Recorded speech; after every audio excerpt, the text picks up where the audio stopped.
Most people, as far as I can see, aren't introverts. Their friends just suck. It's not about the fact that you don't like to be around people. You love being around people when they're the people that get on with you. The problem you have is a lot of the people that are around you kind of suck. You need to find better friends.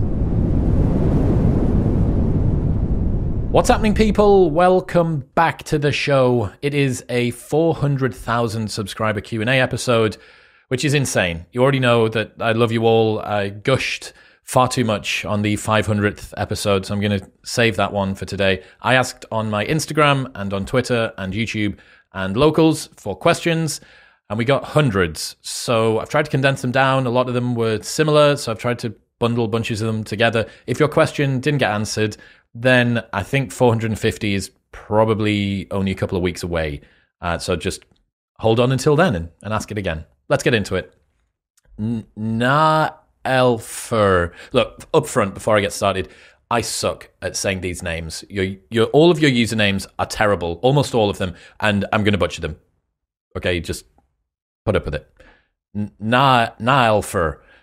Do you think you give off less lad vibes than when you started the podcast? Yes, absolutely. Coming into the podcast, I just finished Love Island. I was a club promoter for 10 years, 12 years, and I'd really sort of maximized that side of me, right? The professional party boy thing, the big name on campus person.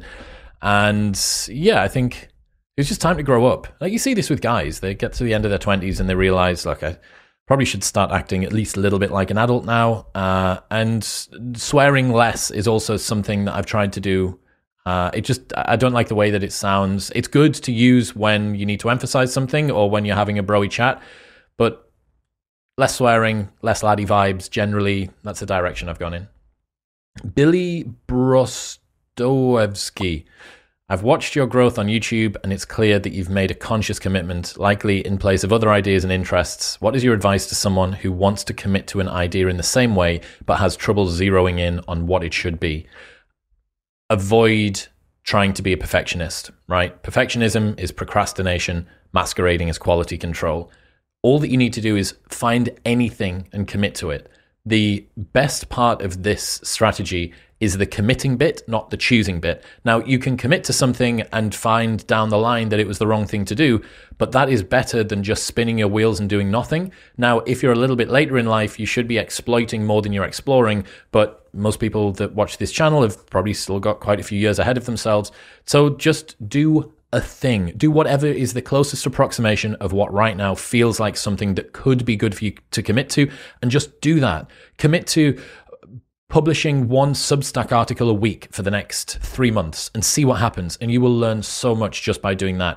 Or commit to finding a partner, or commit to getting a promotion at work. Jordan Peterson says, find one thing in life and commit to it as hard as possible and see what happens. Almost all of the gains come from the committing to the thing, not from the thing itself. Most of the insights that I've learned about the show have come from being narrow and deep on one thing rather than anything particular about the show itself. Next one, David Fuller. How many subscribers do you have? Thank you, David. If you don't know David, he's from Rebel Wisdom. No relation, but he's a very good friend. Right now, 423,365. See, when it's a big number like that, it's hard for me to say. Also, just not used to talking about the size of the channel when it's this big. 423,365. It's a lot of people. Hi. Jordan Pettit. What happened to the bear on your bed when you moved and the stack of books in the corner? So the bear is still on my bed. I think he should still be there unless the cleaner has moved him. And the stack of books in the corner, interesting.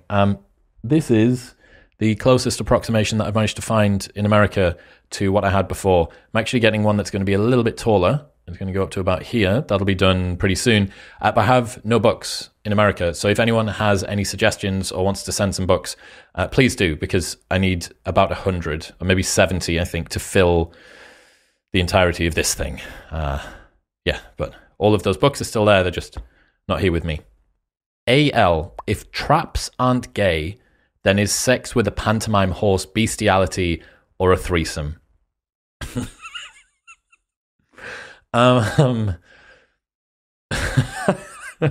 Well, Presumably, the Pantomime Horse is you're only going to be able to get to the person at the back, unless the horse is somehow doing something to itself with inside of its own skin. I think it's bestiality. I think it's LARPing bestiality. It's the safest type of bestiality that you can do.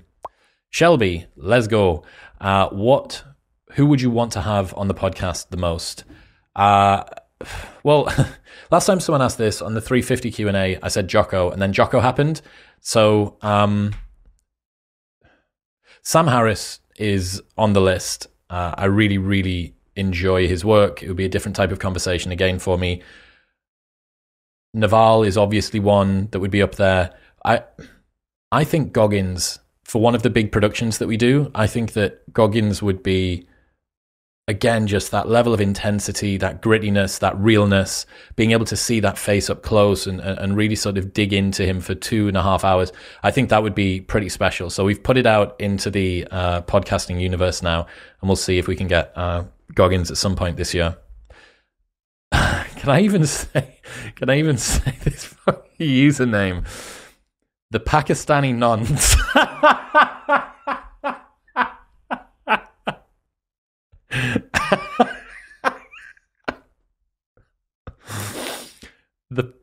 The Pakistani Nuns.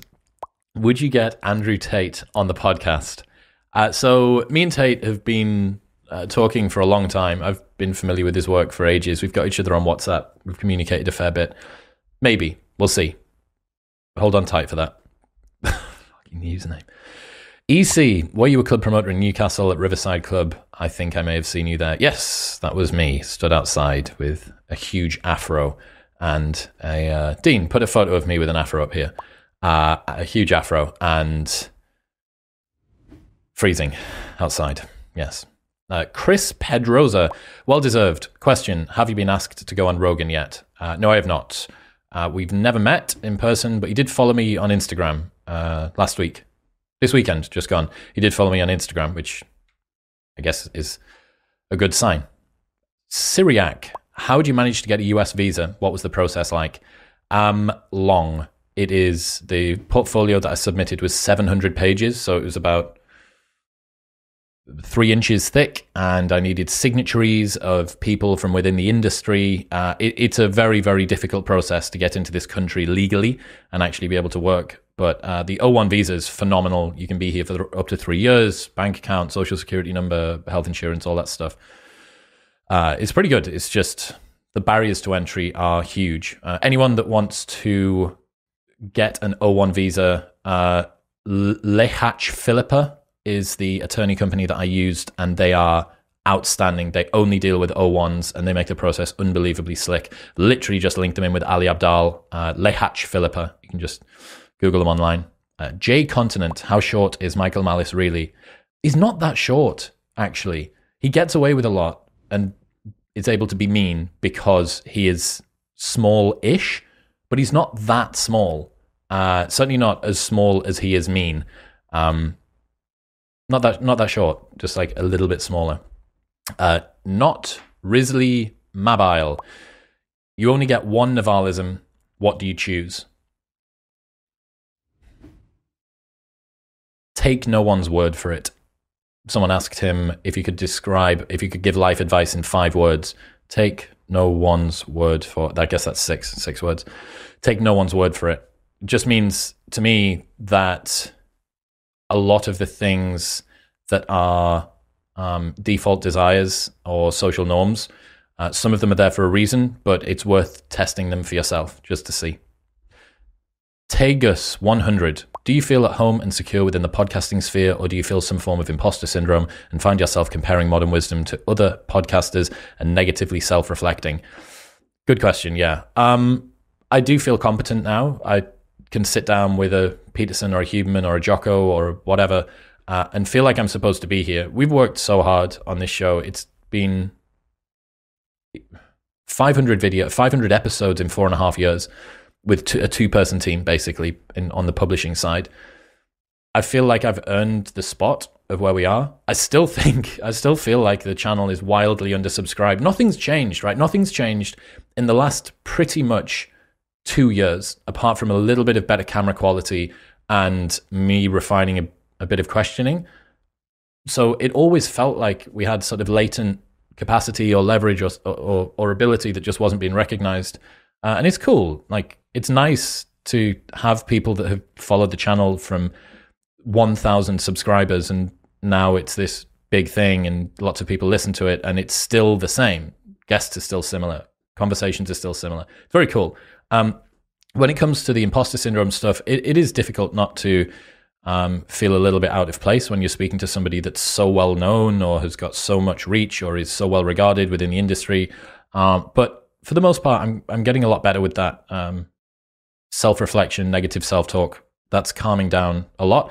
And that's just a good lesson, I think, generally for anybody that's doing any pursuit and doesn't feel like they're good enough or is in an industry that is kind of has some pretty beastly, admirable people in it. Over time, as long as you're consistent, you're going to become that beast to somebody else. Like, everyone is a monster in someone else's eyes, because that's all relative. Unless you're the person, unless you're Rogan, right? Unless you're the number one podcaster in the world, there is always someone that's going to be above you. So you're always going to have a degree of comparison between them, but that's getting less, which is nice. It's a very nice change. Phoenix, do you have any advice, thoughts, or insights for aspiring YouTubers? What is your learning and creating process? How do you strive and improve? I'm only going to answer one of those. Advice, thoughts, and insights for aspiring YouTubers. Learn how the algorithm works. Learn how to design thumbnails. Learn how to do titling. Be consistent with what it is that you talk about. Be as open and vulnerable as possible. Be as honest as you can. And talk about stuff that you're interested in. Like, consistency is born out of you genuinely wanting to do something. If consistency is one of the most important things to do to be a good content creator online, then you need to do something that doesn't feel like effort, because that's going to enable consistency the most. And other than that, there's a physics, right, to the platform that you kind of just need to understand. I've always sucked on Instagram. Like, I don't really understand growth strategy. You look at someone like James Smith, right, who's just a engine on Instagram, and then he wanted to do TikTok, so he got 1 million followers on TikTok in 6 months or something. I've never really understood stuff in that way, but YouTube's the first platform that I actually spent a lot of time understanding, like I say, kind of the laws of nature of how it works in terms of just what's good and what's not. So much of it comes down to packaging of the content and the way that you're playing around with those laws of nature rather than the actual content quality itself. This is presuming that you've got the content quality to begin with. Like, if you're talking about rubbish stuff, no one's going to watch or listen or come back. But a lot of people feel like they're not getting the recognition that they want or need. And that, to me, if you're confident that your content is better than the results that you're getting from it, there's a problem with how you're playing the game rather than the effort that you're putting in and the quality of your content. Goku Black, can you please consider getting Mohammad Hijab on the podcast? So I know that he's huge in the Islam space online. I don't quite know what I would speak to him about. I'm not massively familiar with Islam. I feel like he's maybe touched on some evolutionary psychology stuff and some dating dynamic stuff. I have seen some videos of him where I don't know, I haven't seen him be non-confrontational with many guests or with many of the people that I'm familiar with. And to bring someone on, if he was to start shouting about Islam and stuff like that, I'm like, well, bro, this isn't my thing. But if there's something that you think that we've got common ground on, that we could have an interesting discussion about, that'd be cool. Like, the guy absolutely crushes in that space. And, you know, his conversation with Jordan Peterson, I thought was really cool. It was an interesting one. So yeah, I would consider it as long as we could find something that we could talk about. What is more important, saving our species by getting our genetics off this planet, or saving the planet from our species? Saving our species by miles, right? The planet cannot exist with the degree of protection that most environmentally focused people want it to have, unless humans are still going. If you decide to leave all of the natural world to suffer whatever catastrophe, natural or otherwise, decides to hit it, that's going to cause far more suffering than if humans are still around. The priority has to be human first. Like, human flourishing is the most important thing. Now, if you were to say, what's so special about humans, we should let the entire planet just be back to itself, humans are a curse on this world, we do not have the same view of value when it comes to sentient life, right? I see the kind of flourishing and enjoyment and fulfillment that humans can get as more valuable than that of a ant or a dog even.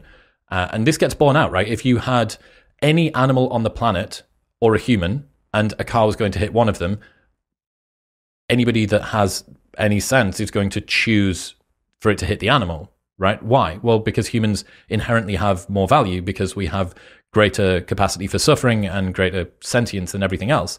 So for me, you can not only focus on what has to be, or what in my belief should be, the most important animal to save, i.e. ourselves, but also you can then use the fact that you've saved us to save other animals, to bioengineer the world so that it's still habitable, to take them off planet, to create backups of their species and DNA coding and sequencing and all that stuff. I mean, we could literally save, if you got it right, you could sequence every animal from now until the end of time, and that would mean that none of them ever go extinct, right? And ever, even if they would have gone extinct naturally, we could save them.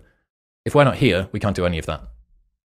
Jonah Capros, could you connect Andrew Huberman to Jordan Peterson? I think that would be a great conversation with you as a moderator. Could you please be that bridge between them for all of us? Anyways, thanks, Chris, for adding incredible value to the world. Thank you. Thank you, Jonah. They already know each other. They've already been talking. I don't know whether it's for an episode, but they've already been chatting. So they don't need me to... Peterson and Huberman do not need me to step in and connect them to anybody else. They're super hot shit, but that would be cool to moderate it. I would be very interested to see what they'd talk about, because those two worlds really don't, I haven't heard Peterson talk about life hacks and biological optimization all that much, and hearing Andrew get into some more existential philosophical stuff as well, I think would be great. That'd be a good conversation. Kristen Demoski, can you share your skincare routine face? as if there's I've got a skincare routine for things that aren't my face. So I've used the same moisturizer for 12 years now. It's Clarins for men, super moisture gel. It is kind of expensive, and you do go through it kind of quickly. It's about £30. Now they've put the price up to about £40, and you'll get through maybe a bottle every month and a half, something like that. And I used their face wash as well, and that's all I've used. I got this piece of advice from a friend's ex-girlfriend, David Breton, if you're listening. It was from your ex-missus. And she basically said that the number one hack for not aging is to just start moisturizing as soon as you can. And I'm pretty sure she told me that when I was 20 or 21. And I just, from that day, have always had... that's the number one hack. For guys, at least. Girls, you probably need more complex stuff than I can teach you about.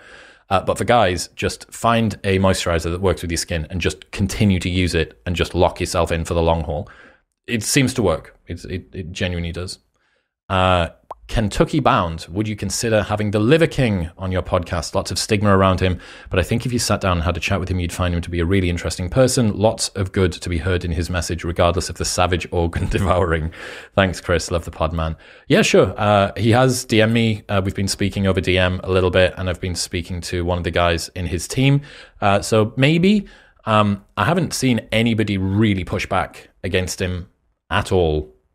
So that would be one that I would have to prepare for pretty tightly, and I would probably want to really, really try and dig into his background, why he's doing the things that he's doing. But it'd be an interesting conversation. And I mean, Liver King is the Andrew Tate of fitness at the moment, I think. Like a professional troll that is just crushing every piece of content that he's associated with. Juan Fraberke, I've butchered that. Do you take creatine? Yes, I do. 5 grams every day. By Jake Daniel, have you brought up Cosmic Skeptic's argument for veganism with Michaela or Jordan Peterson? I looped Alex and Michaela in together, and they have struggled to record a podcast, I want to say 4 times now. I can't remember if it's Alex on Michaela's or Michaela on Alex's. They're having a nightmare scheduling, but I'm pretty confident that conversation will happen. And it'll be really funny. Like those two guys will get on well. I know they already get on well. So that'll be sweet. Given Cosmic Skeptic's influence on you, why aren't you vegan? By Jake Daniel again. Really good question. My diet, my dietary habits are at odds with my ethics. I believe that farming, almost all farming of animals is causing suffering, and I don't want to cause suffering in the world. But the main reason that I'm not vegan is convenience, right? I simply, it is a high price to pay for me to change the way that I eat, for me to try and supplement the protein that I need to get in order to sustain the performance that I want by not being by not eating meat products, right? If I was to go plant-based, that would be a lot more difficult. And I think that's the main reason that a lot of people go vegan, or don't go vegan, sorry. If you gave most people the opportunity to switch from their current diet to an equivalent diet in terms of macronutrients and taste that didn't cause animal suffering, I don't know anybody that wouldn't choose that. Why wouldn't you choose that? It's the hurdles that you need to get over. And I think if I was to advise the vegan community at large, with that obviously coming to me for my expert advice on dietary requirements, I would say an introductory course of some kind, a way to advise people so that they can get into veganism in a more easy way would make a huge difference. I think that the lack of uptake is more down to barriers to entry, like literal barriers to entry of lifestyle change, rather than a pushback ethically for most people. Shivam, when are you having Naval? You tell me, dude. The guy is a digital ghost for the most part. I'm pretty sure he made his Twitter go private recently. I haven't seen much from him in terms of tweets, but the dude's super busy, and I would love to have him on. He is one of the most interesting thinkers, and that, if you haven't heard it, Joe Rogan and Naval is still the best podcast that I've ever heard. It is the number one podcast I've ever heard, and I must have listened to it maybe 10 times now. The man's spectacular, but he's also incredibly difficult to get a hold of, and he sticks to his principles, right? He said he doesn't want to go back onto a podcast for a very long time after Rogan because he doesn't feel like he has anything new to say, and he doesn't want to do podcasts where he says the same thing twice, ever. So a while. Something tells me that I'll be in the queue behind Rogan as well. Claire McLeod, any specific tips or hacks you found useful for recovery from your Achilles injury, practical, physical, or mindset? Thank you. Physical, I stuck to exactly what my physio told me to do, to the letter. I reckon I probably did between 90 and 95% compliance on rep range, on frequency, on rest, on everything. I also used some peptides, BPC 157 and TB 500 were the two that I used. They seemed to be great. I don't intend on split testing it by rupturing my Achilles again and not using those, but in my experience of them, BPC 157 and TB 500 seemed to be brilliant. Mindset-wise, I read and listened to a lot of Stoicism during that time. Ross Edgley's book, The Art of Resilience, I think it's called, whatever the one about him swimming around the UK was, and The Obstacle is the Way by Ryan Holiday. They were pretty big influences. I watched Andy Murray's documentary Resurfaced on Amazon Prime. That was sent to me by a couple of athlete friends. Sam Billings, who plays for England cricket, he sent it to me, and he said it had really helped him when he had an injury. And it really is. You know, when it comes to mindset, I think realizing that it is a long-term process that you're doing, and also surrounding yourself with other people that can be virtually or physically who have gone through bad injuries and come out the other side with a positive mindset, huge difference. Let's talk. You took fluent. I think that means you talk fluently. You talk very fluently. How did you develop this? Thank you. It is something that I've been working on, especially since I started the show. I always had I was always all right at talking, I guess. Always. But I worked with a speech coach, a guy called Miles Usher from Speakwell, and I started working with him because I wanted to nail my TEDx talk, and he identified a ton of diction issues that he didn't like in the way that I spoke, and we just worked on getting rid of some of those. So still now I have a tiny lisp, and working away at that was one of the things. So I have a a bunch of tongue twisters that I do that I haven't been doing enough recently. Sorry, Miles. But those, working on pronouncing my consonants. So people that don't know what the accent from the north of England is like, we drop our T's a lot. So instead of butter, we would say butter. And it's just a lazy way of talking. But if you're speaking to other people from the northeast of the UK, it's fine. If you're trying to communicate with people that maybe English isn't even their first language, probably less fine. So worked on a bunch of that. I developed it by finding a coach, by working at it pretty consistently for a long time, and by being intentional. So every time that I was speaking out with friends, every time I was speaking on a podcast, I was thinking about that. One of the problems that I have is that when I focus on the way that I speak, the things that I say become less interesting because there's more friction, right, between my mind and my mouth, because I'm being more deliberate with the way that my mouth makes the sounds. And learning out loud, I don't get to do practice sessions of podcasts. Every single time that I practice, it gets published for the entire internet to criticize. So that's kind of, I guess, an interesting dynamic. But even with that, you can do like a little bit of work and then pull it back and do a little bit of work and pull it back. And it seems to be going okay. Nemesis, nah. You did mention having a dog one day. Which breed do you fancy and why a retriever? You got it. Golden. It's got to be a golden, right? It simply has to be a beautiful, angelic golden boy or golden girl. Cole Campbell, what guest or subject area do you find the most exciting to prepare, research for, and discuss? Last few months, man, I've been loving this evolutionary psychology stuff and the dating dynamics. There was a guy who came up to me in the gym and in Austin and asked what the reason for the focus was on dating recently. And I really love evolutionary psychology. The Ape Who Understood the Universe by Steve Stuart Williams and The Moral Animal by Robert Wright are two of my favorite books of all time.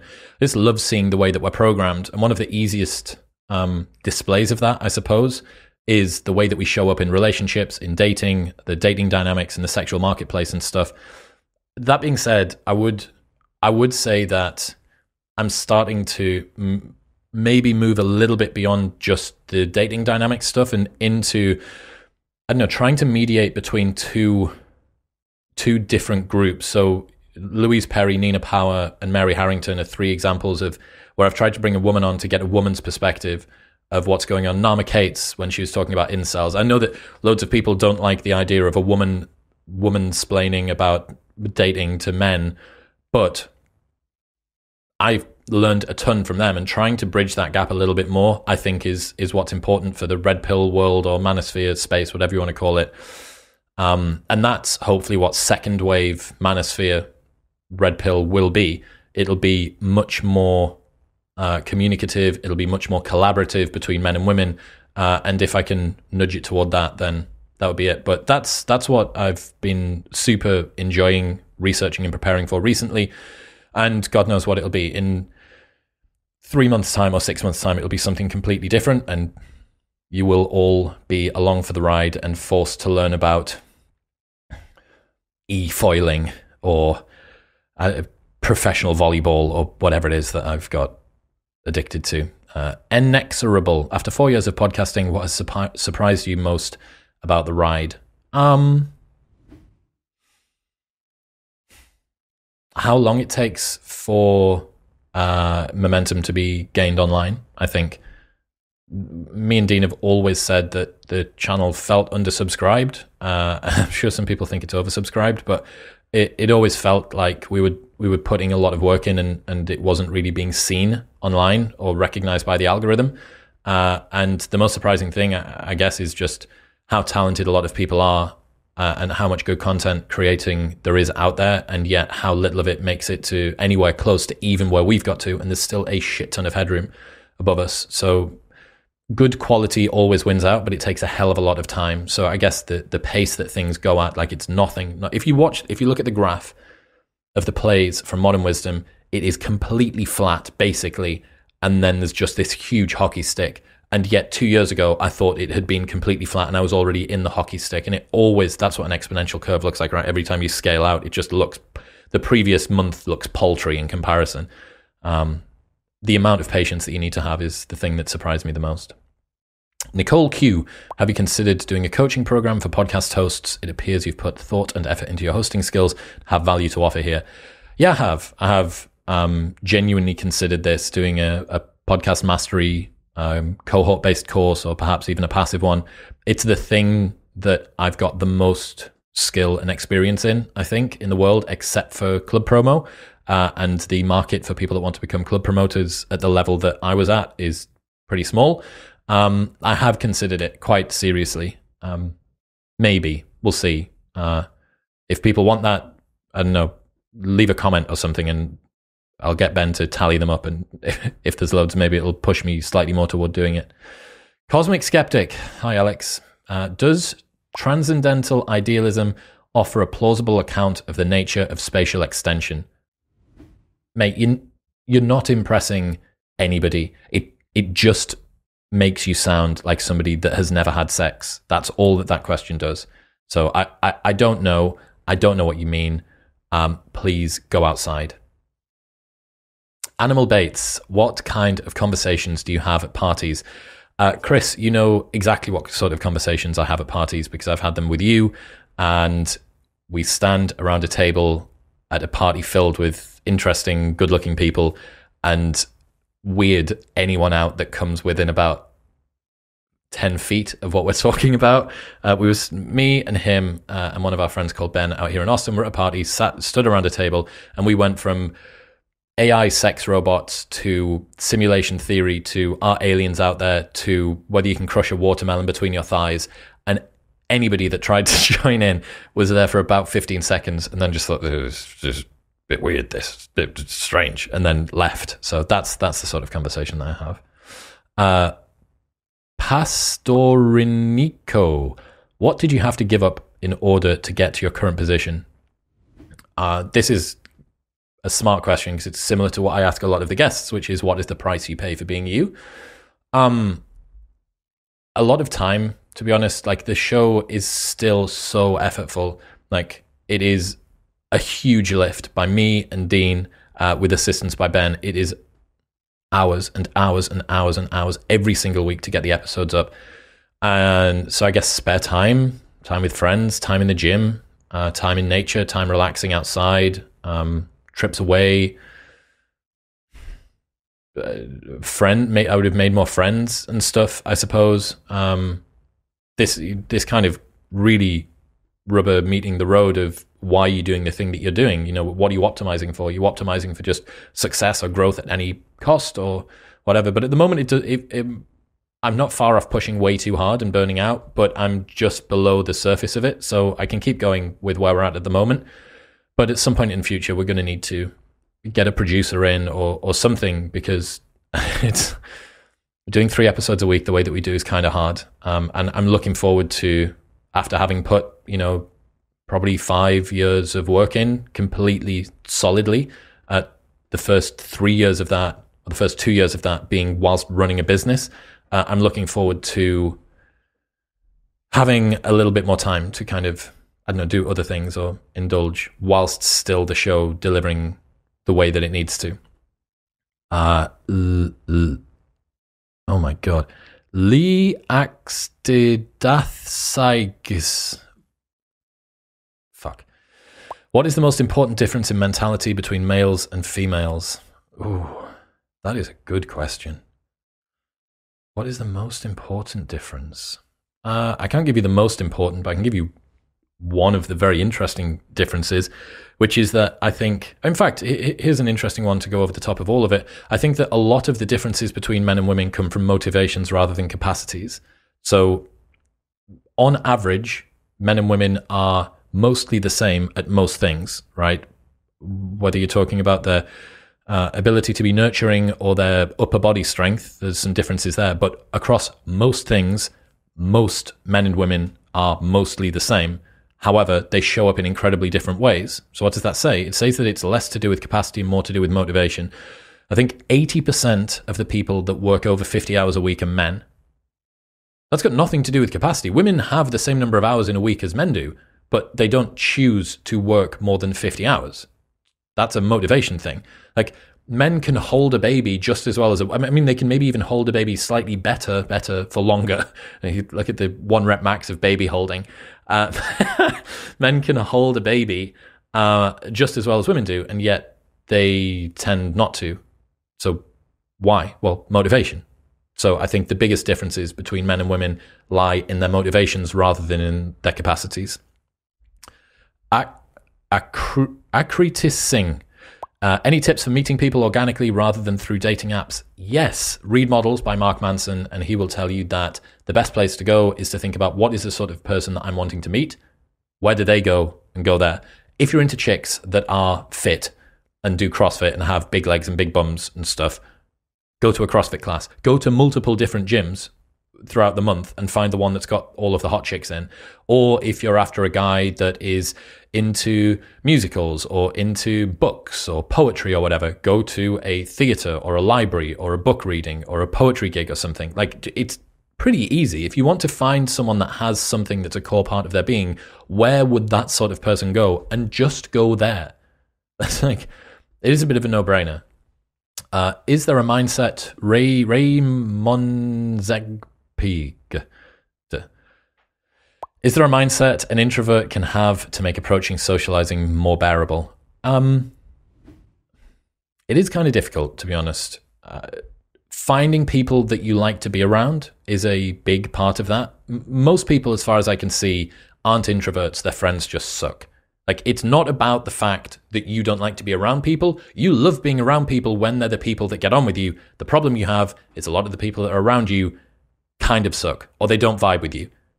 You need to find better friends. That's the easiest solution. And what did we say before? Like, what is the sort of friend that you would like to spend your time around? Where would that sort of friend spend their time? Go there. That would be my best piece of advice. Spooner Sean, what have you learned about yourself since hitting record on episode number 1? Episode number 1 was with a guy rowing naked across the Atlantic 4 and a bit years ago in my old office in Newcastle. What have I learned about myself, dude? Like, everything. Personal development or self-understanding in the last 4.5 years has been supercharged since before then. I guess one of the main things I've learned is that I'm a lot more confident than I thought I was. I just had never had something that had reflected back to me. I always had this excuse when it came to club promo that the success that we had wasn't mine. It was like a manipulation of the market in a way. I was too many degrees of freedom removed from the success that the business had to be able to feel like it was mine to bear, right? That my ability or my capacity had actually caused something good to happen. And I think that this is maybe anyone that's got a self-critical mind will find a way to explain away the things that they've done in their achievements. They'll blame it on luck or timing or whatever. And since doing something where my effort and input is directly related to the results, and not just in terms of plays, but the messages that I get that inform me far more than the number of plays and stuff, that has really changed a lot, because I've finally got something where I think, oh, wow, like I actually do have competency here. If I put in work, I can see the results, which I always knew from the gym, but it was, I don't know, that was a big thing. I think I'm more confident than I more confident than I knew. I just needed something that would kind of reflect it back at me. Tommy McNee, are you still doing club promoting? No, I'm not. So I'm still, right now, I am still a partner at Voodoo. That may change in the not too distant future.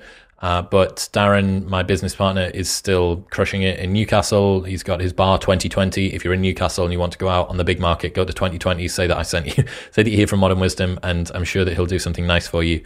And all of the stuff that we've done, Jamie and Kieran, all of the guys that have been at the company long term are still crushing it. I love that world, but it was time for me to take on a new challenge, I think. Flexing Fletchy, will you get Andrew Tate on your podcast one day? I didn't combine these two together.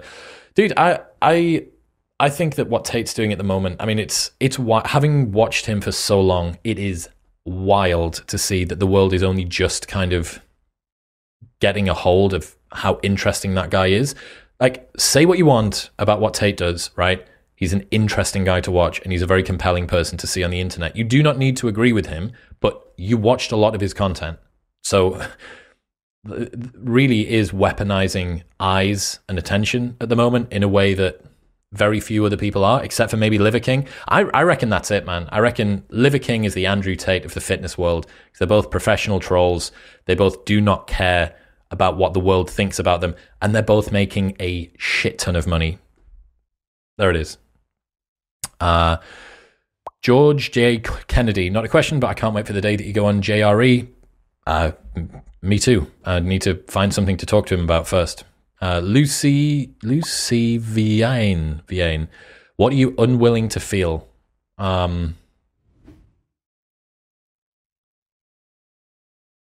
Lazy. Or like I haven't fulfilled my potential. That's probably the most accurate one. I'm unwilling to feel like I haven't fulfilled my potential. And that's one of the things that drives me forward.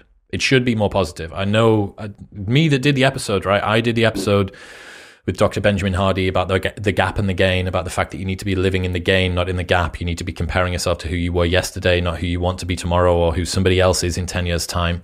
But at the moment, I still really struggle to deal with days when I don't fulfill everything that I should, or I don't perform in the way that I want to. So I'm unwilling to feel that, and I do everything to try and avoid it. Macdaragag. Can everyone please just change your usernames for the day that you submit the questions to something which is easy for me to pronounce? Because I actually feel like somebody that's trying to eat food and speak at the same time. What's your training split like? And weight you use for big lifts? Training split at the moment is about 6 days a week, and it is a kind of like a push-pull legs, I suppose. And then on the other few days, I will do spinal rehabilitation stuff from my coach Larry over at Active Life RX. And that is to continue to try and fix some of the problems that I've got, some of the pain and discomfort that I've got in my lower back. Weight that I use for big lifts, I'm really not pushing that hard at the moment. So I'm not squatting, I'm not deadlifting. I haven't done for a very long time. When it comes to, I don't know, the heaviest stuff that I move around, between 40 kilos and 50 kilos on dumbbell press, benching at whatever, 2 plates a side-ish. But there's not that many big lifts that are doing at the moment. Grange Graham, thoughts on Adam heading back into Love Island? Mr. Collard, how are you? I think that it's hilarious. I think that it's surprising. I think it makes sense that they would do it, because for all of the previous Islanders kicking up a fuss and saying, we were told that nobody was able to go back in, and now why aren't I? And it's like, look, the guy obviously fits the narrative that they're trying to put across of what's it called? Fly in the ointment. And he's crushed it. Like, he's gone on, he's caused one of the guys to leave within the space of 1 or 2 days. He's made a ton of uproar, and everyone's talking about it. Like, you needed someone in there that was going to be the bad guy. He's not going to win. There is no way that Adam can win, but I think he'll have a lot of fun while he's in there, and I'm looking forward to catching up with him when he comes out. It's hilarious. Marco Stott, no phones in bedroom. When you wake at 3 a.m., what do you do instead of audiobooks or podcasts? So I've got Kindle next to my bed. I tend to very rarely wake up at 3 a.m. I think if you're waking up at 3 a.m., something is going wrong with either your day or your night, and you probably need to look at your routine, because there is no reason, if you're getting up at a normal time and going to bed at a normal time and getting enough sunlight and food and training and social contact and all the rest of it, you shouldn't be waking up at 3 a.m. But if I was to wake up at 3 a.m., I would try and go back to sleep, right? I wouldn't do anything else other than try to sleep and hope for the best. Okay, that username literally doesn't have any vowels in it. Zifdurs. Do you get Botox? No, I don't. Just told you my skincare regime for my face. It's all due to that. Melaninfit.pg. Just a fan from across the ocean. You are awesome. I mean, how do you keep your face serious? I don't know what that means. I have no idea what that means. The bro Jacomics. How well would you handle yourself in a debate? Politics, red pill, veganism, ethics, etc. There's not a ton of things that I would make an unbelievably partisan stance on. Like I'm not going to stand here and have some huge argument about conservatism versus liberal values, right? I don't care all that much. The same goes for veganism. Like I think that there are elements that I take from both sides. Ethics as well. I'm happy to have a discussion, but like a hardcore debate, I'm not sure. When it comes to red pill stuff, I have a all right bit of an understanding when it comes to that. There was a girl who did some reaction video, Mooncat, I think she's called, and she did I Debunked the Entire Manosphere World was a video, and she used maybe 3 seconds of a clip from us. She didn't mention the channel at all. I actually thought the video was pretty good. I'd be really interested to have a discussion with her because she seems pretty reasonable. She seems well researched. She's British as well. So I would be interested to have a discussion with her around it. But even with that, like the concept of going into something as a debate is that somebody's got a position that they need to convince the other person of. That would be much more interesting going, okay, so why is it that you think this particular way? Why is it that upon seeing similar evidence to the stuff that I've seen that we've come out with very differing points of view? I'm not trying to convince anybody of anything, really, apart from the fact that you don't need to live your life by default. You can live it by design. That's something I'm trying to convince everybody of. But there are very few universal truths that I think that you need to have strong opinions loosely held, not loose opinions strongly held, right? And that means that I'm always open to changing my mind about stuff. And I'm like chronically aware of my own fallibility. So yeah, maybe I think I'd do pretty well when it comes to discussing Eve Psych stuff and dating dynamics. But beyond that, I'd just be interested in having a discussion. Andrea Levy, what are your top 3 favorite books? I have a reading list of 100 books that you should read before you die, and you can get it if you go here. And if you go to chriswillex.com/books. 3 that everybody should read: The Forgotten Highlander by Alistair Urquhart, Endurance by Alfred Lansing, and Don't Trust Your Gut by Seth Stevens-Davidowitz. That isn't even in the 100 books list. Nate Witt PT, will you be attending IFS 2022 in Lisbon? Maybe. I'm currently speaking to Luke, one of the guys that runs it, and James Smith, who is on the show pretty soon. And we're going to be discussing whether I can get myself over from Texas to go to Lisbon for that. Last year was a lot of fun, and I was bouncing around with 1.5 grams of mushrooms in me for most of the weekend, so it was very enjoyable. Andy Lacey, why is it important to share what we learn? Why do we feel the need to help people?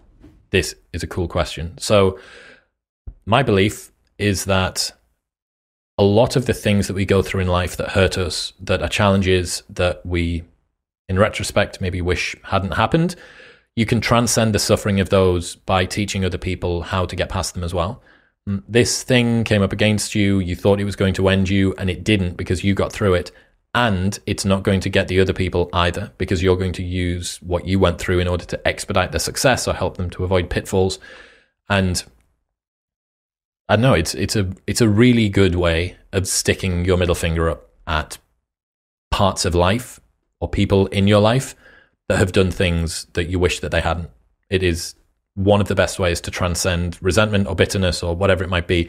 It's like alchemy, right? You take something that was really, really painful or uncomfortable or difficult or embarrassing or saddening or traumatic or whatever, and then you turn it into something that makes the world better.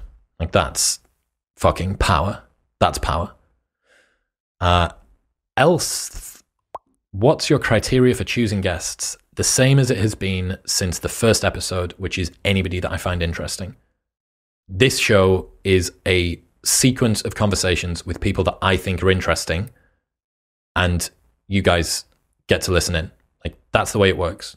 I don't want to be trying to choose guests based on I don't know, someone else's idea of who I should be talking to, who would make for a responsible discussion. Now, that's not to say that there aren't times when you need to bring other voices on to learn more about the conversation that you've had. Let's say that I have someone that's anti-fossil fuels, having someone on that's pro-fossil fuels means that I get to understand more. But if I'm not interested, it's not going to happen. Like the show is my curiosity being dragged forward. And if I had somebody on the show that I didn't care about what they were saying, it's going to be an awful conversation. So the criteria is, who am I curious about and what have they got to say? Rick Falder, any luck finding a cricket team in Texas? No, not yet. So if you run a cricket team in Texas, please reach out. Lisa Smythe, not a question, says, you are awesome. You are awesome, Lisa. Lujexo, have you considered writing your own book? Just a curious thought. So, yeah, there is I've had a book offer. I've had a couple of book offers. But at the moment, I just don't have any spare time. The show, 3 episodes a week, it eats me alive. And if I was to write a book now, it would be, it would not be anything close to the quality that I would want it to be, because I would be pushing myself way, way, way beyond my capacity. That's not to say that it's not going to happen in future. And I know that I know that the publisher would love that I hurried up that realization or that delegating of control so that we could get started. But I think it will happen. In fact, I'm almost certain that it will happen. It's just a case of when. Mr. Daniel Stevens, any theories on why songs get stuck in people's heads on a loop? I find it happens when I'm tired.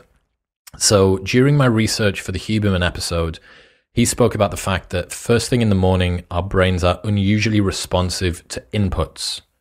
And I think that you might be finding that when you're tired, something similar is happening here too. It's the same reason why I don't listen to music on the radio alarm clock that I use on a morning, because if it's any song with any sort of catchy tune, for the next hour, that's all that I can hear looping in my head. I mean, that might be my brain mindfulness problem rather than music on the radio problem, but it's easier for me to get away from it. Yes, unusually responsive to inputs on a morning, and presumably your brain state is going to be similar when you're tired on a nighttime as well. Josh Sanchez, why did you start getting therapy? Has it been helpful? I'm nervous to get into it. Yeah, I mean, I've done a bunch of different things. I wouldn't say that I'm super, super well experienced with therapy. I've maybe done 20 sessions or something in my life, but the guy that I work with now, Vinny Shawman, is a hypnotist. He's a performance coach, and he is great with timeline therapy, with a bunch of interpersonal stuff too. You just simply don't know what you've got lurking in your mind that could be holding you back. And until you start to speak to somebody, like literally, we have PTs. Everybody understands the value of a PT for getting the body in shape.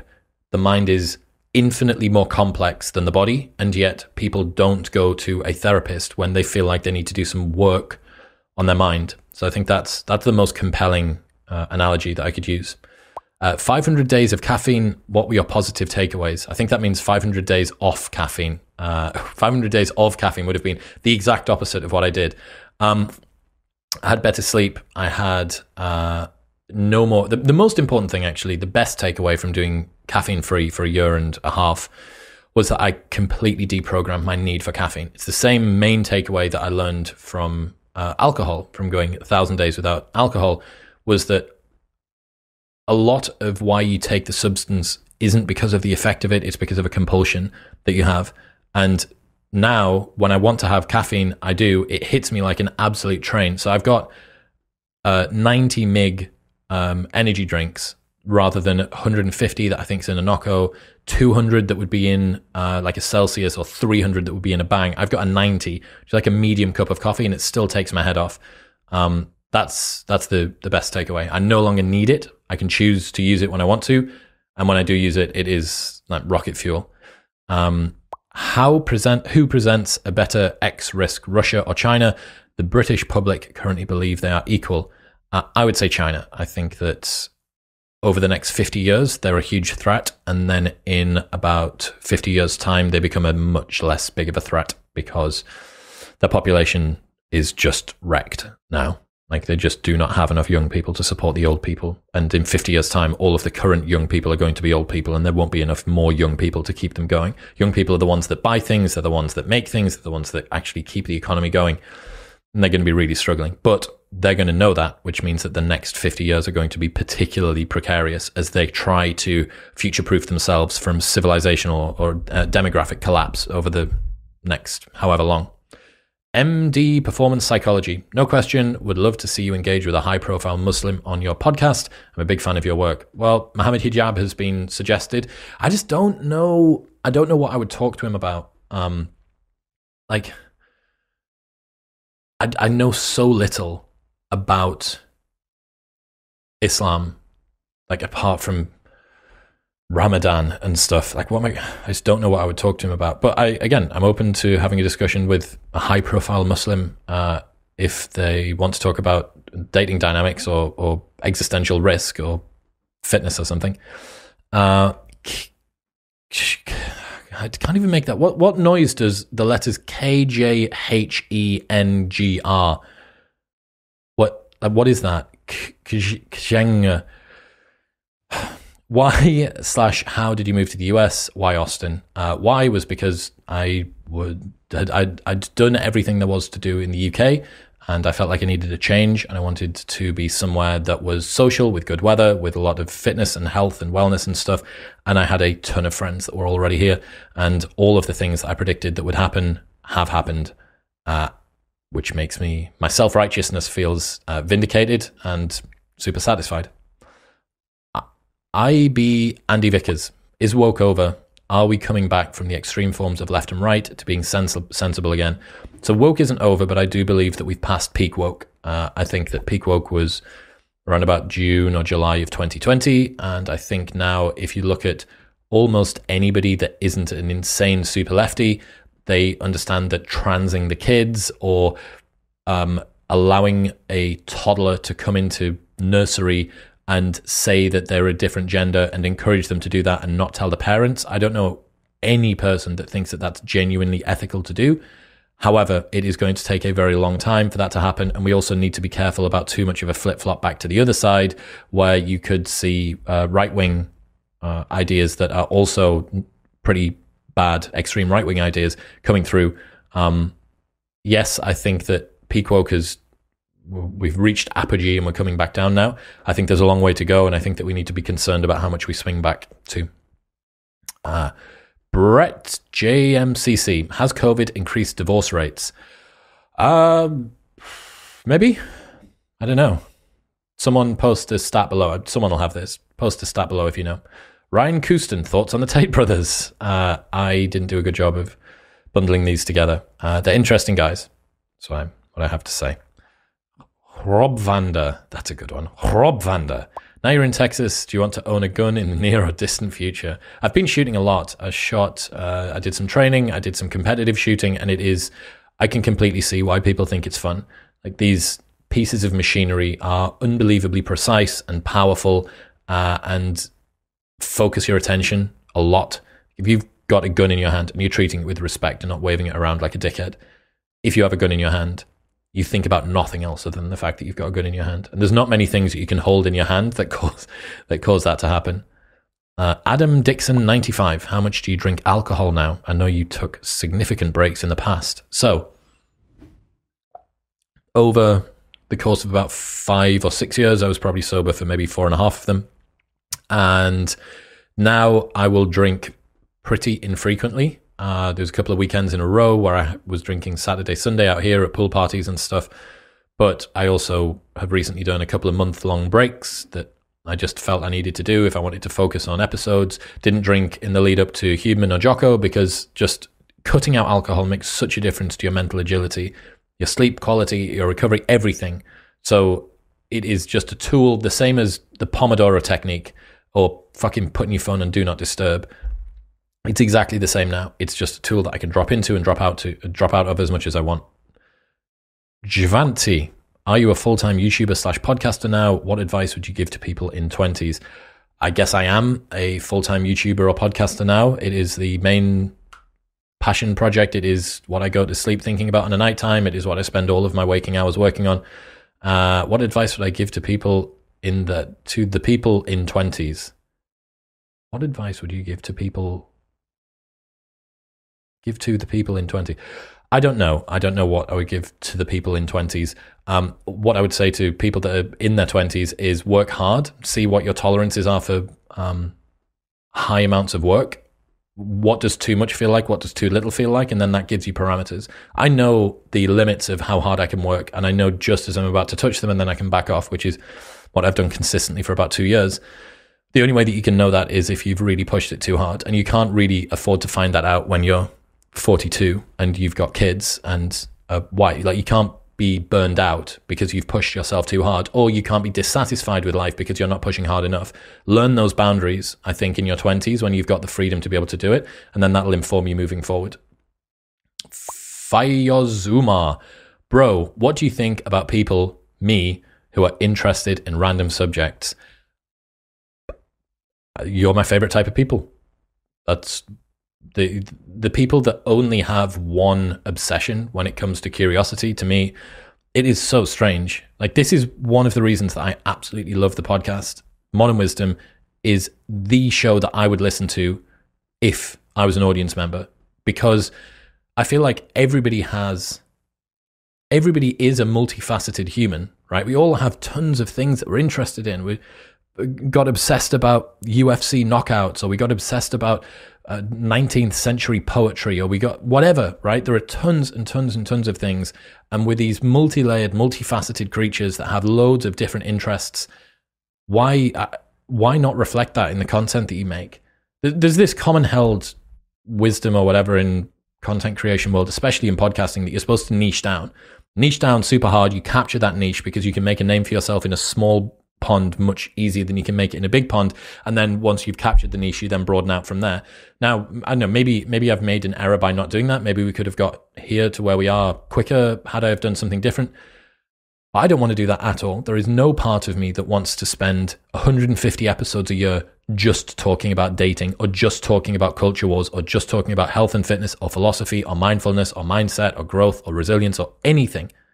I want to be able to talk about all of them. And then if I find something new, like Brett Johnson, the world's America's FBI's most wanted man and the biggest hacker on the planet, I want to be able to have a conversation with him. And I don't want to bring him on and have to start asking him about what he thinks about hypergamy, right? Like, putting everything through one frame, or even a couple of frames, just seems, it's boring.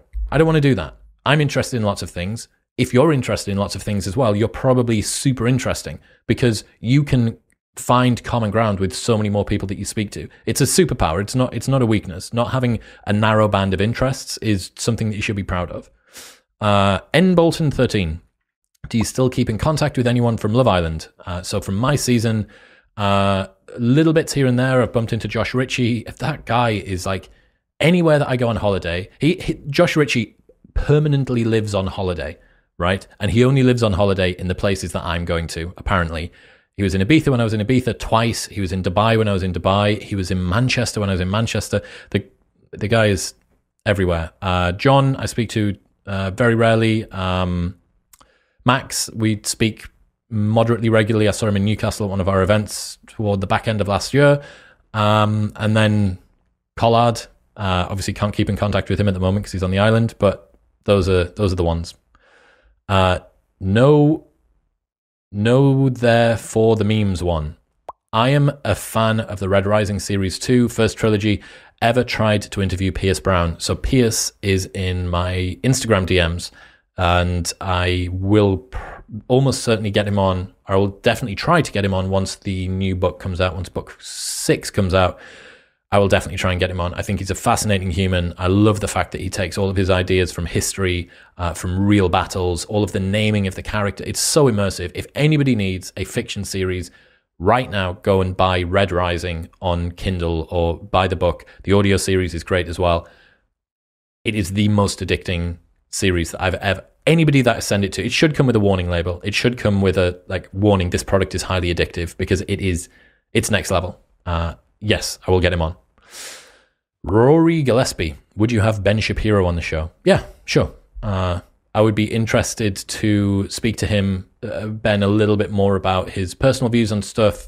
Culture wars stuff for me, it's great for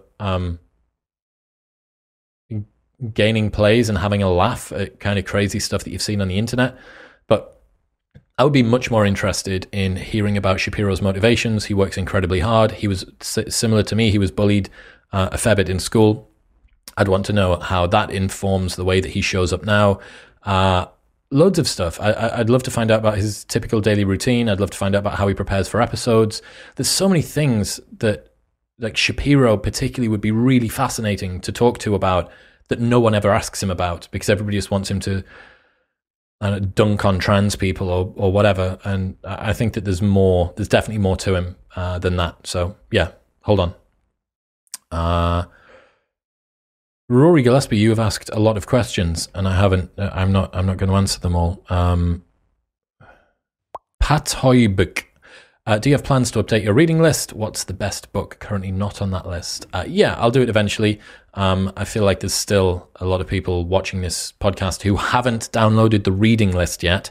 If you go to chriswillx.com/books, maybe I'll get another one out soon.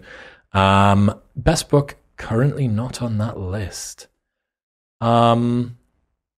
So I'm reading How to Think Like a Roman Emperor again, which is Donald Robertson's, which is just amazing.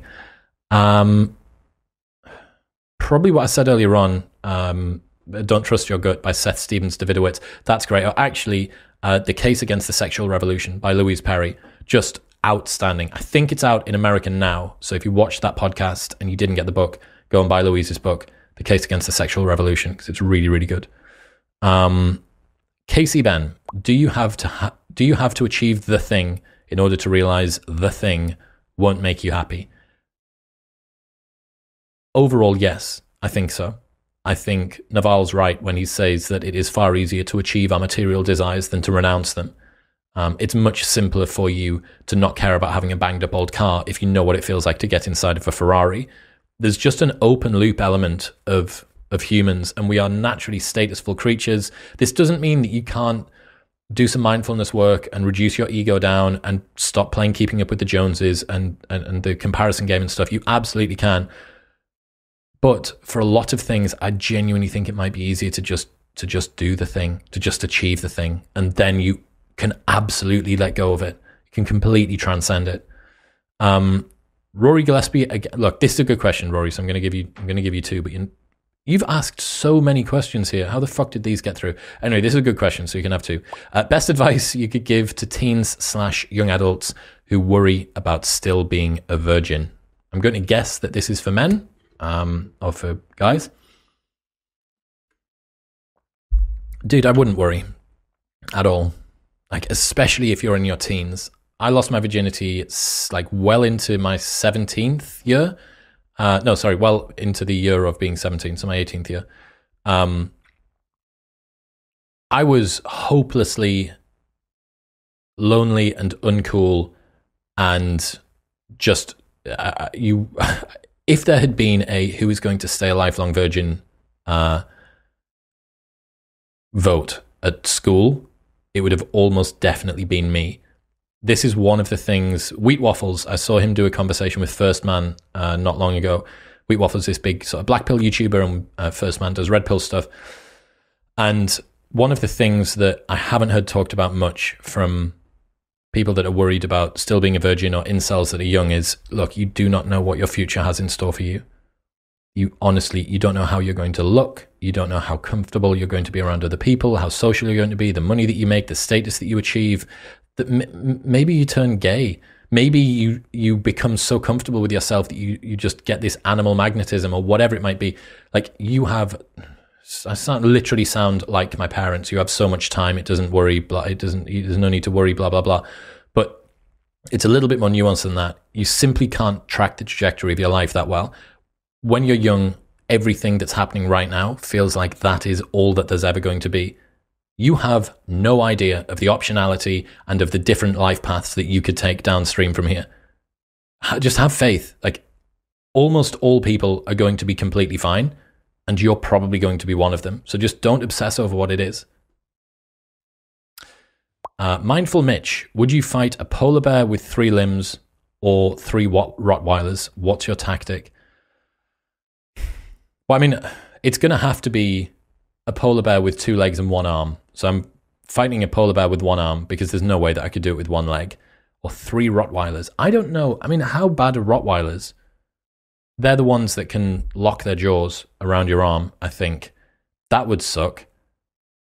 But I mean, the polar bear's just going to maul you alive. It's got to be the Rottweilers. Tactic, I think you come out of the gates hot. I think you come out hot, really hot.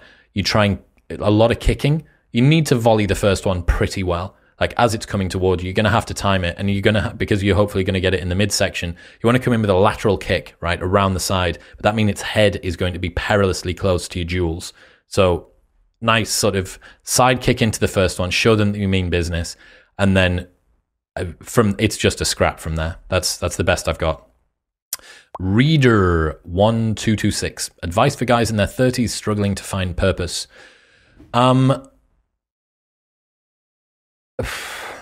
Dude, I don't know. It's this was me. Like toward the end of my 20s, start of my 30s, this was me. I didn't have something to contribute to, and for the most part, everyone is making it up. Purpose is something that is really, really difficult to work out. You'll know when you've got it when you have a reason to wake up in the morning. If you wake up and you want to get out of bed, that's because you've got purpose. Purpose comes from aligning your capacities internally with demands externally. And if you are struggling to find it, a change of scenario might help. A 2-week holiday somewhere that you've never been, or a trip to see a friend that you haven't caught up with for ages. Like if you're struggling to find it, it means that the current stimulus, the current inputs that you've got aren't working. So yeah, maybe you go away on holiday and it's totally shit, or maybe you go and see your friend and he's turned into a dickhead, but you know that the strategy that you're using at the moment doesn't work, and that one's different. So try and do different things, go to different places, meet different people. And when you find something that approximates anything that you could be interested in, just dedicate yourself to it and then change from there. It goes right back to one of the first questions. Cameron4987, where next for the podcast? How do you continue to iterate and progress? I don't know, man. I mean, 400,000 subs is so many. It's a huge number. I always hoped that we would be up there with huge shows because I felt like I worked hard and the guests that I brought on were super interesting and the conversations we had were really valuable. I don't really know what's next. I mean, continuing to find more fascinating guests, getting on more and more big people, big names, Goggins this year would be unbelievable. Schultz as well this year would be unbelievable. More of the big productions, I love them. I think that they look phenomenal. I think that it's the best looking podcasts on the internet, and I will challenge any person to show me a better looking podcast. The Jocko Willink podcast is the prettiest podcast that I've ever seen. Happy to see other ones, but it is gorgeous. Why not just keep doing that? But I just need to, I don't know. Someone link me in with Sam Harris. Someone link me in with David Goggins. Someone link me in with Andrew Schultz. We'll take it from there. In terms of other stuff, just keep platforming people that I think have got interesting stories. This is the best thing. For almost all of your career as a podcaster, you're riding on the coattails of other people and slipstreaming their fame. And then after a while, the power flips and you can be the person that's a platform for other people. So Louise Perry, Case Against the Sexual Revolution, that episode did 250,000 plays on YouTube and a ton on audio as well. And she got to number 1 in gender studies on Amazon, and she sent me a screenshot on Twitter and said, this is all because of the episode that we did. Like she must have been able to track the sales or something. And that's so cool for me to get someone that is, they've already done it, right? She's super talented. The book's amazing. All that she needed was that signal amplifying a little bit. That makes me feel it's pretty cool. So continuing to find underground heroes that nobody knows about and continuing to find the best and the brightest and the biggest names and put unbelievable, ridiculous productions on. I want to do a podcast on the Arctic, actually. We were talking about this with my producer, the one that does the big episodes, Colton. I want to do a podcast in the Arctic. So snowy scene, complete flat backdrop, maybe mountains in the background, totally outside. You'd have to bring a generator. You'd have to travel out for ages. That'd be pretty cool. Rasul Navi, you grew quickly in a short amount of time. What do you think helped you grow the most? Clips, man. Like utilizing clips, understanding the physics of the system on YouTube and stuff, and just consistency. We're 500 episodes in. Like, is it that quick that we've grown to 400,000 subs in 500 episodes? Like, it's not actually that many. It's less than 1,000 subs per episode, plus all of the clips on top. Clips help. That's a big part of it. People often don't want to commit to a full podcast, but they're happy to commit to a short clip. And then from there, you've got them and they go down. But yeah, just stay consistent. And if you know that you've got a format that works or a talent or whatever, just don't stop. In your opinion, Tom G. Murray, 94. In your opinion, is there an appropriate way to approach a woman in the gym, or is it a no-go zone? Depends what sort of gym. If it's a Gold's gym where everyone's training with their earbuds in and doing glute bridge, it's a bit more difficult. If you're in a CrossFit gym or a functional fitness place, it is so social. This is why if you like fitness guys or fitness girls, just join a functional fitness gym because it's so communal. You'll be dating in no time. Paul Nadhiris, Modern Wisdom merch out soon. Wouldn't mind a nice blue Modern Wisdom tee. Yes, so we've got designs done by 99 Designs, and we got some absolute monsters. The designers are so good, so I can't wait. We're going to do that. That'll be pretty soon. I'm going to guess t-shirts, mostly. Hoodies kind of doesn't make sense at the moment. Still in the middle of summer, and then maybe some hoodies this winter. But yeah, it'll be happening. If you've got ideas for what you want to see on them, throw it in the comments. Christagram 621. What's Douglas Murray like after a few drinks? Spectacular.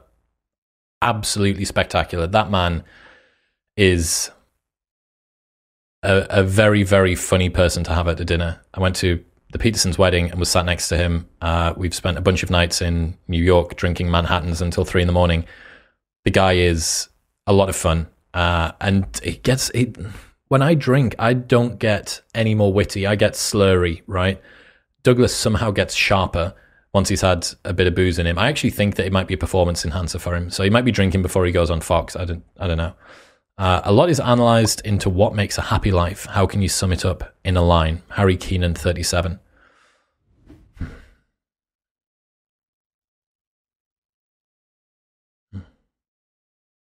I think Naval probably got it pretty right, that take no one else's word for it. Or maybe not. Maybe Morgan Housel. Look at me repurposing everybody else. This is what I do. Look, I've made a career out of being the dumbest person in the room. I'm never going to say one of my ideas, am I? I'm going to say someone else's. Morgan Housel has this idea that wealth gives you the ability to do what you want, when you want, with who you want, for as long as you want, and no one can tell you otherwise. The main thing that I see that's a common theme with a happy life is freedom, right? It's the freedom to do what you want to do. And also the freedom to know what you want to want. Those are the two things. The freedom to be able to do what you want to do and to know what you want to want. That's it. C. Jeverett, what would you tell the Chris Williamson with 5K subs back in the day about your career journey? It's going to happen, man. Everything that you are doing right now is investment in the future, and thank you for doing it. Harry Keenan, 37. Again, no, not twice for you. Sorry, Harry. Ibrahim Mohamud. Let's get married. Sure, man. Let's do it. Let's do it. Final one. I'll do one more. J. Todd, how much knowledge/insight do you retain from interviewing all of your guests, and what are some practical applications of it? Dude, it's hard. It is hard having this volume of content pushed into my face on a weekly basis. I love it, but I mean, there's definitely more that I'm learning than I can retain or implement. Tim Ferriss has this idea called the good shit sticks. And it is the best, most freeing way to think about consuming content. It's like, look, you can listen to 10 podcasts in a row, and if nothing stands out, it didn't need to stand out. You don't need to remember it. If you listen to 3 podcasts in a row and there's 10 things from each of them that are life-changing, that's why. Like, just allow the natural evolution of the ideas that you retain and the ones that hit you and you clip or screen record and send to your friends or take a screenshot of. Those are the things that matter. The good shit will stick. It'll rise to the top. And that's the same with the show. That's not to say that every guest has something interesting, right? All of the people that I bring on have got something interesting, but maybe it's not the right time, or maybe it doesn't resonate or whatever with me. Just all I do is focus on what's the stuff that I can't not remember. That's it. Oh, look, I'm going to leave you there. I appreciate the hell out of all of you. I feel like 450k is probably not going to be far away, so we'll do this again soon, right? Bye. What's happening, people? Thank you very much for tuning in. If you enjoyed that episode, then press here for a selection of the best clips from the podcast over the last few weeks. And don't forget to subscribe. Peace.